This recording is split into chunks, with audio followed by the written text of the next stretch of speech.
আসছে ঈদুল আজহা, মুসলমানদের দ্বিতীয় বৃহত্তম ধর্মীয় উৎসবে আল্লাহর সন্তুষ্টি প্রাপ্তির আশায় পশু কোরবানির পরিকল্পনা করছেন অনেকেই। তবে গত রমজানের আগ থেকে গরুর মাংসের মূল্যবৃদ্ধি, গোখাদ্যের সংকট ও পশুর আকাশচুম্বী দাম কোরবানি নিয়ে সাধারণ মানুষের মনে শঙ্কা সৃষ্টি করেছে। যদিও চলতি বছরের কোরবানিকে কেন্দ্র করে দেশে 30 লাখ অতিরিক্ত পশু রয়েছে বলে জানিয়েছে সরকার। সরকারি হিসেবে এবার 1,30,00,000 পশু কোরবানি হতে পারে। তবে সে হিসেবে প্রায় 30 লাখ বেশি পশু রয়েছে বলে জানিয়েছেন মৎস্য ও প্রাণী সম্পদ মন্ত্রী আব্দুর রহমান। তাই গবাদি পশু আমদানির কোনো প্রয়োজন দেখছে না সরকার। কিছুদিন আগে ব্রাজিল থেকে কোরবানির পশু আমদানির আলোচনা হলেও এখন দেশের গবাদি পশু দিয়েই কোরবানির চাহিদা মেটানোর কথা বলা হচ্ছে সরকারের পক্ষ থেকে।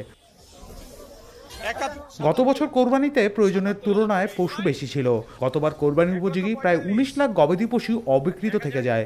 এবারও অনেক পশু বেশি আছে। এদিকে খামারিরাও পশু আমদানির বিপক্ষে অবস্থান নিয়েছেন। এ পরিস্থিতিতে খামারিদের ক্ষতিগ্রস্ত না করে পশু আমদানির পরিকল্পনা থেকে সরে আসছে সরকার।